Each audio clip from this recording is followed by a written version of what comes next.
नमस्कार, आप देख रहे हैं न्यूज 24 एक्सप्रेस और मैं हूं नेहा परिहार आपके साथ। आइए रुक करते हैं आज के बुलेटिन की ओर।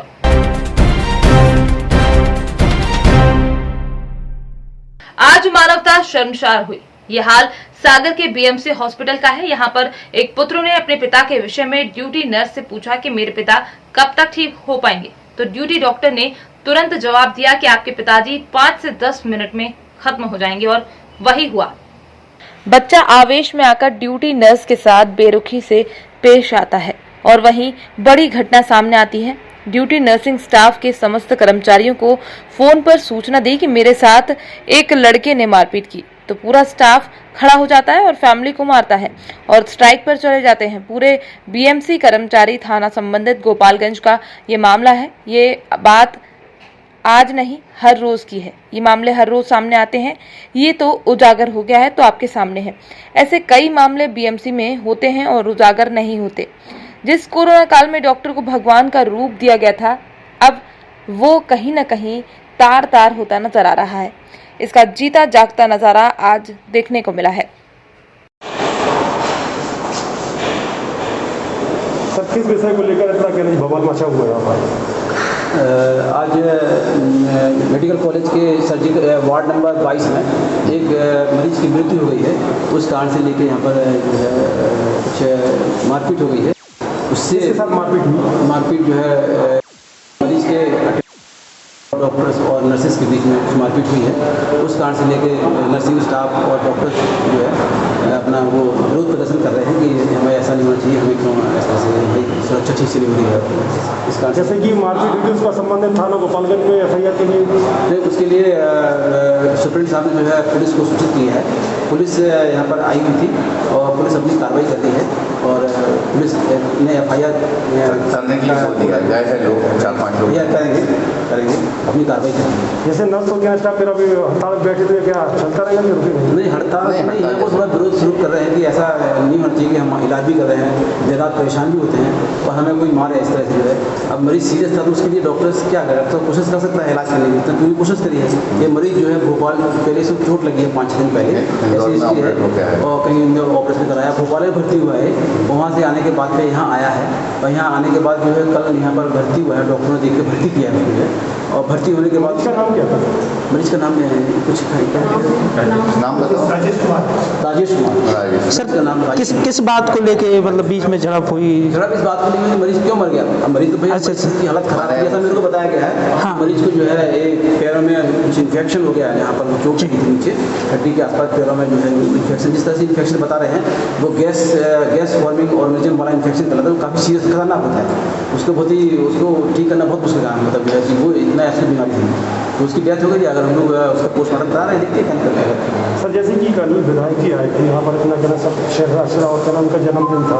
मेडिकल को लेकर बहुत सी फैसिलिटी की बात की हुई है, पर एक छोटी सी घटना दूसरे दिन आती है तो बड़ा कहना आश्चर्य विषय नहीं। एक घटना मतलब ये तो दुर्घटना जैसी है। मतलब ये तो किसी को मतलब लगता है कि भाई डॉक्टर्स तो अपना इलाज कर रहे हैं, इलाज होता है, मैक्सिमम इलाज हुआ है। जो भी इलाज होता है, जिस बीमारी का जो इलाज किया वही किया जाता है। उससे डॉक्टर से ज़्यादा डॉक्टर्स क्या कर सकते हैं? इलाज तो कर सकते हैं। देखिए, भरसक इलाज किया, सीरियस था, उसके अटेंडेंट को बता दिया कि सीरियस कंडीशन है, सब कुछ मालूम है और पूरे आखिर दिन तक उसका पूरा इलाज किया, उसके बावजूद भी नहीं बचा सके। तो इसके लिए अब थोड़ा ना कि आप जो डॉक्टर्स और नर्सेज हैं, स्टाफ है, उसको आप पिटाई करने लगो। जी। ऐसे करेंगे तो सारे लोग कोई काम ही नहीं करेगा, है ना। तो ये सारी जो घटना हुई है इसका बीएमसी प्रशासन की तरफ से और सबकी तरफ से मैं इसका निंदा करता हूँ कि ऐसा भविष्य में नहीं होना चाहिए।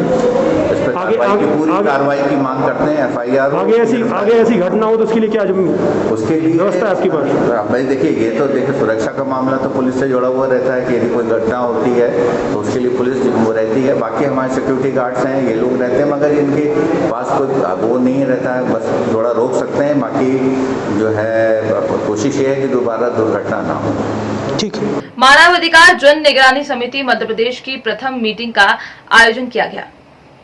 मानवाधिकार जन निगरानी समिति मध्य प्रदेश द्वारा मुरैना शहर में प्रथम मीटिंग 18 जुलाई 2021 को रखी गई। ये मीटिंग मानवाधिकार जन निगरानी समिति की चंबल संभाग संयोजक सविता गौतम जी के नेतृत्व में रखी गई थी। आपको बता दें कि सविता गौतम जी मानवाधिकार जन निगरानी समिति की चंबल संभाग संयोजक हाल ही में बनी है और उनके नेतृत्व में ये पहली मीटिंग का आयोजन किया गया है। हाँ बिल्कुल, महिलाओं पे बहुत ज़्यादा अत्याचार बढ़ते ही जा रहे हैं और है ना उनकी ज़रूरत है मेरे जैसे इंसान की मुरैना में, कि मेरे जैसा इंसान इतना कठोर, ईमानदार और सारे दायित्वों को पूर्ण करने वाला इंसान आना चाहिए। तो मुझे लगा कि ये पद मेरे लायक है तो मैंने संभाल लिया। तो आने वाले समय में आपने जो पद संभाला है आज, तो आने वाले समय में आप इस पद की मतलब जो आपने पद संभाला इसके बाद आप आने वाले समय में क्या क्या काम करेंगे इस पद पे? बहुत कुछ काम करने वाले हैं। महिलाओं पे जितने भी अत्याचार आएंगे उन पे हम पूरा काम करेंगे। लेटेस्ट में अभी अम्बा कॉलम जो चल रहा है, एक बच्ची के साथ इतना गलत व्यवहार किया गया है, तो उसके लिए हम एक आवाज़ उठा रहे हैं, उठाई है, प्रदेश तक ले जाएंगे इन सबके लिए, तो सबके लिए काम करेंगे। बहुत बहुत धन्यवाद मैम आपका हमारे से बात करने के लिए। Thank you. थोड़ी दृष्टि डाली। आज जो मानव अधिकार जन निगरानी समिति की जो महिला चंबल संभाग संयोजक श्रीमती शफता गौतम जी ने जो मीटिंग रखी है, वह मीटिंग एक मध्य प्रदेश में एक अतुलनीय मीटिंग है। यह मीटिंग महिला पर हो रहे अत्याचार, कुठाराघात, महिला शोषण इस मध्य प्रदेश में बच्ची को तक को नहीं छोड़ा जा रहा है। इसी नेतृत्व को लेकर हम मध्य प्रदेश में एक चिंगारी के रूप में एक अग्नि जलाने वाले हैं। यह अग्नि मानव अधिकार जन निगरानी समिति के नेतृत्व में इस बैनर तले पूरे मध्य प्रदेश में अलग जलाएंगे और महिलाओं पर होने वाले अत्याचार के खिलाफ, चाहे मध्य प्रदेश सरकार के खिलाफ ईंट का जवाब पत्थर से देंगे हम। जैसा कि सर अभी अम्बा में एक केस हुआ है, एक लड़की के साथ बलात्कार किया गया। इसी के दौरान जब तक वो केस अभी कंप्लीट नहीं हुआ था, उसके बाद जौरा में भी ऐसा केस देखने को मिला। यानी कि आने वाले 5-6 दिनों में हमने देखा कि 2 केस ऐसे हमें देखने को मिले हैं चंबल संभाग में। तो इसके ऊपर सर आप क्या प्रतिक्रिया देना चाहेंगे? जब से भारतीय जनता पार्टी मध्य प्रदेश में इनने धोखे से सरकार ग्रहण की है, उस समय से अधिकारियों ने लूट खसोट, अत्याचार, पुलिस प्रशासन एकदम मौन। जहाँ लूट घसोट होती है वहाँ ऐसे ही अपराधी तत्व जिंदा रहते हैं, वो ऐसे ही अपराध के काम अंजाम देते हैं, चाहे महिला हो, चाहे चोरी हो, चाहे महिलाओं के साथ होने वाले छोटे छोटे अत्याचार हो। ये तो बहुत बड़ा मुद्दा है। यहाँ तो अब मानव अधिकार जन निगरानी समिति मध्य प्रदेश सरकार से क्वेश्चन करती है, या तो आप पुलिस बल को तत्काल हटाएं, वरना हम मानव अधिकार आयोग दिल्ली और मानव अधिकार आयोग मध्य प्रदेश भोपाल लिखेंगे, आपसे जवाब मांगेंगे। जैसा कि सर अभी मेरे को हिसाब से जो हम सोचते हैं उस हिसाब से कि सरकार को एक नियम बनाना चाहिए कि जो नाबालिगी में जो लोग रहते हैं उनके खिलाफ भी कार्रवाई की जानी चाहिए। अगर वो इस प्रकार से कोई बलात्कार या किसी और प्रकार का क्रूर हरकत करते हैं किसी लड़की के साथ या किसी महिला के साथ, तो जब वो बालिग हो जाए तो उनको भी सज़ा मिलनी चाहिए। इसके ऊपर आप क्या राय देना चाहेंगे? मेरी राय ये है कि निर्भया हत्याकांड हुआ था, उस समय फांसी की मांग हो रही थी, लेकिन जो भारतीय जो संविधान है, कॉन्स्टिट्यूशन एक्ट है, ये संविधान भारत देश का भगवान और राम भरोसे है। मांगते कुछ है, होता कुछ है। अंधे नगरी चौपट राजा, एक सिर बाजी टके सिर खाया। लेकिन सर भारत में मानव अधिकार को तो काफ़ी बड़ी चीज़ माना जाता है, तो मानव अधिकार पर लोगों को काफ़ी भरोसा रहता है, तो आप लोग इसके ऊपर क्या मतलब कार्रवाई करेंगे? मैं फांसी की मांग करूंगा और उस मुद्दे को आप जो आप नाबालिगों को आप मैटर ला रहे हैं ना, उन पर भी मैं मांग करूंगा। मानव अधिकार जन निगरानी समिति पहले मुख्यमंत्री से मांग करेगी, राज्यपाल से मांग करेगी। हम दीदी के नेतृत्व में पूरे मध्य प्रदेश प्रभारी हमारी श्रीमती संध्या सुरवे जी, उनके नेतृत्व में मैं मध्य प्रदेश की सभी महिलाओं को लेकर मैं ज्ञापन देने जल्दी से जल्द जाऊंगा। राज्यपाल से मैं मांग करूँगा, राज्यपाल इनके कॉन्स्टिट्यूशन एक्ट के लॉ के हेड होते हैं, और राज्यपाल से मैं मांग करूँगा। आपसे वादा करता हूँ। जय हिंद, जय भारत। कोरबा पुलिस अधीक्षक के निर्देश पर कटघोरा पुलिस द्वारा अपने क्षेत्र में अवैध कार्यों में लिप्त लोगों पर ताबड़तोड़ कार्यवाही की जा रही है। इसी कड़ी में कटघोरा थाना प्रभारी लखनलाल पटेल को मुखबिर से सूचना मिली कि एक युवक शराब का परिवहन कर रहा है, जिस पर निरीक्षक लखन पटेल ने अपने हमरा स्टाफ के साथ मौके पर छापामार कार्यवाही करते हुए आरोपी प्रताप सिंह बिंजवार से 7 लीटर कच्ची महुआ शराब जब्त करते हुए आबकारी अधिनियम के तहत कार्यवाही की। आपको बता दें कि दीपक जनपद मुजफ्फरनगर के थाना भोपा का रहने वाला है।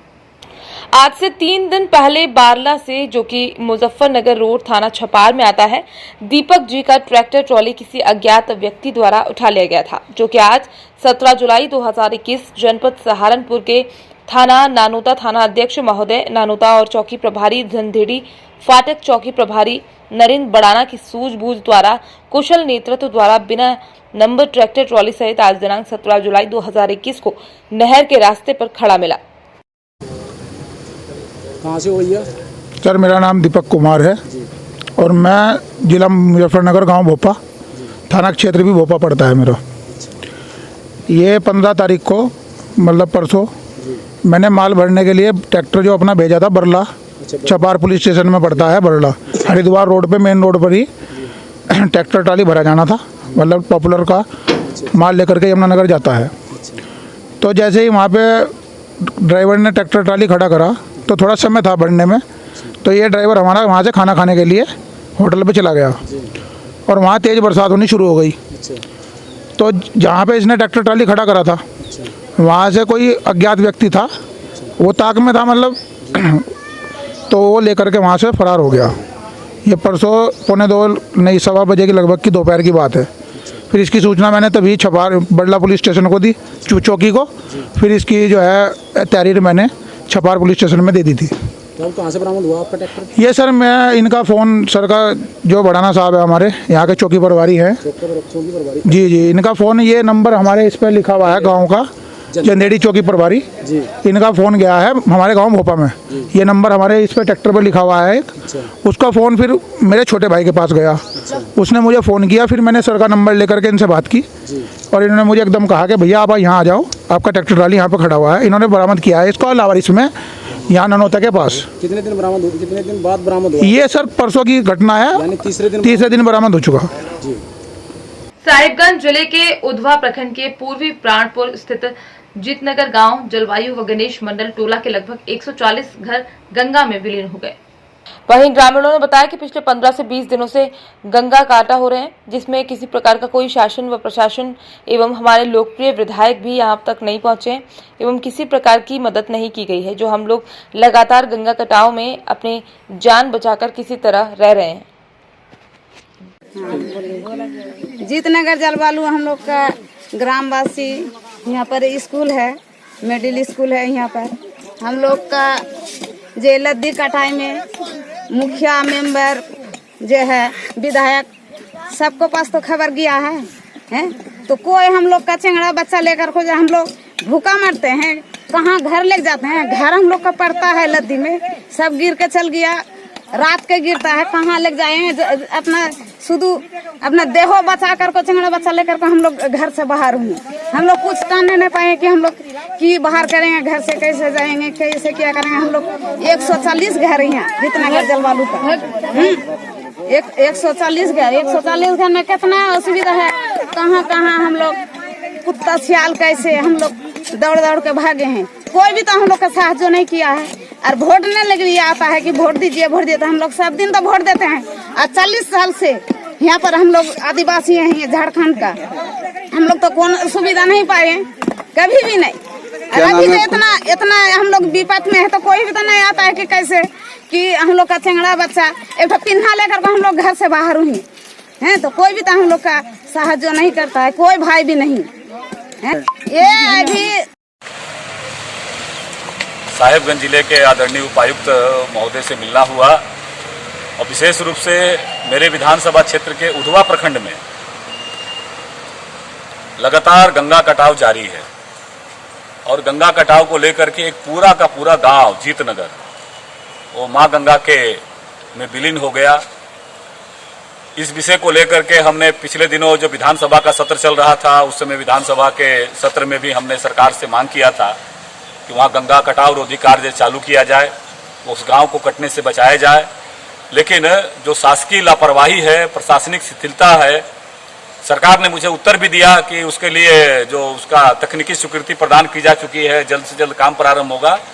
लेकिन प्रशासनिक जो अधिकारी है, जो खास करके जो उसको देखते हैं, विशेष करके गंगा पंप नहर हो या जल संसाधन विभाग हो, उसकी लापरवाही के कारण एक पूरा का पूरा गाँव गंगा में विलीन हो गया और 4-5 गाँव गंगा में समाने को तैयार है। आज डीसी साहब से मिलकर के और हमने उनसे मांग किया है कि आप शीघ्र उन जो प्रभावित परिवार है, खास करके 130 परिवार अभी जल प्लावित हुए हैं, उस परिवारों को तत्काल विस्थापित करते हुए हमने पूर्व में भी उसकी एक सूची बना करके दिया था कि ये गंगा में कट सकता है गाँव, और एक जमीन भी चिन्हित हुआ था उस समय अंचल प्रशासन के द्वारा।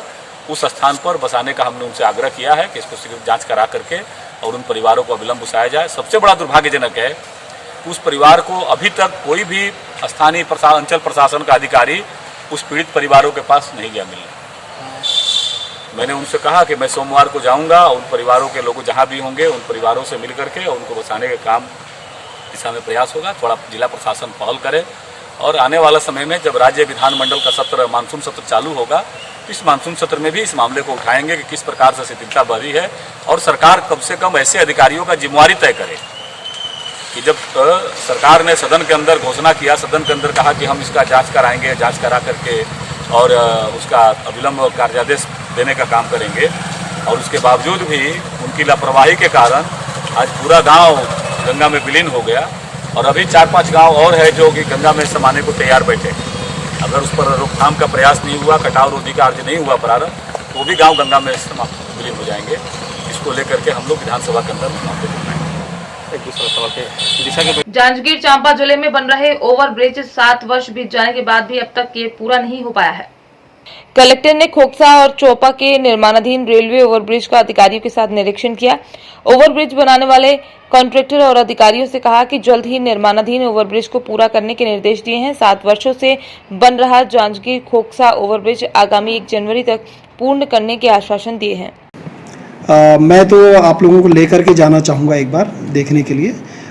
ये बड़ा यहाँ प्रायोरिटी सेक्टर रहा है और लोगों के जनहित से जुड़ा बड़ा विषय रहा है। मैं पहले 2 ओवरब्रिजेस की बात करूँगा।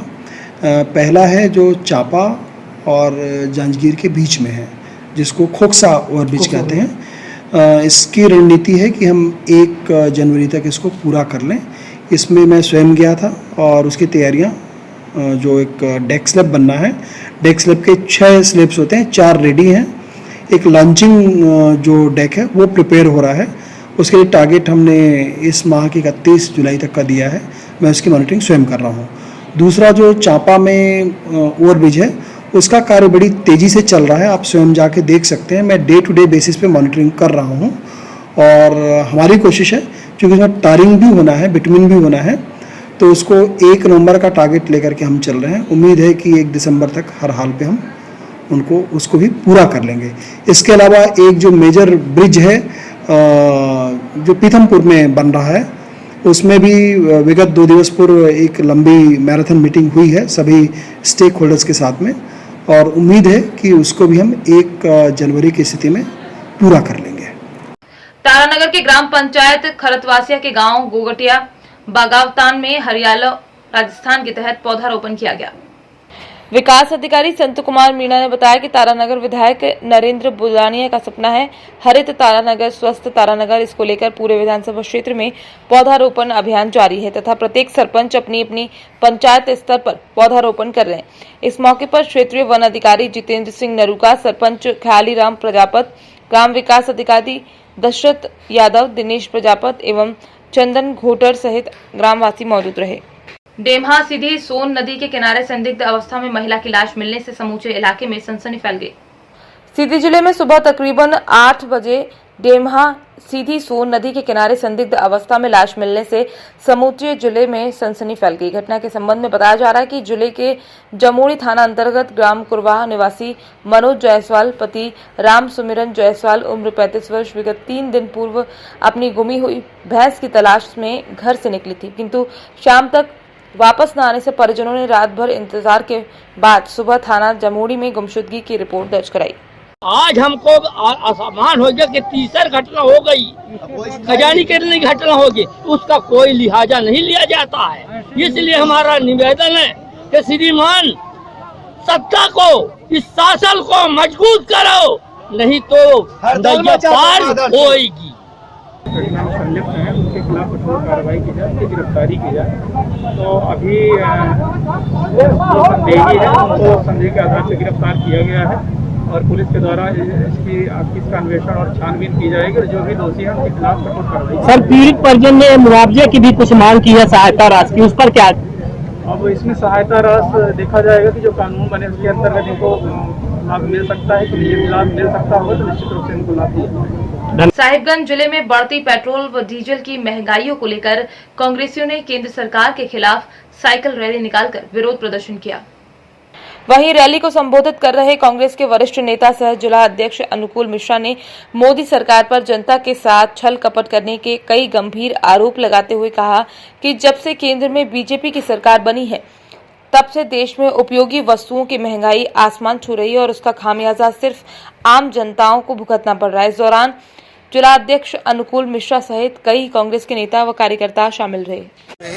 राष्ट्रव्यापी इस ढंग का प्रदर्शन है जो साइकिल लेकर के लोग चलेंगे और ये प्रदर्शन करना है हमको कि डीजल और पेट्रोल का दाम, रसोई गैस का दाम बहुत बढ़ गया है, लोगों का जीना दुभर हो गया है, सब त्राहिमाम कर रहा है पूरे देश में, बेरोजगारी बढ़ रही है, आर्थिक व्यवस्था चौपट हो गया है। इसीलिए शीघ्र पेट्रोल डीजल के दाम में, गैस के दाम में तुरंत कार्रवाई करके कम करे मोदी से हम लोगों का एक मात्र डिमांड है कि इसको कम कीजिए, ये जो बढ़ती हुई महंगाई को रोकिए, नहीं रोकिएगा तो फिर आपका गद्दी छोड़िए।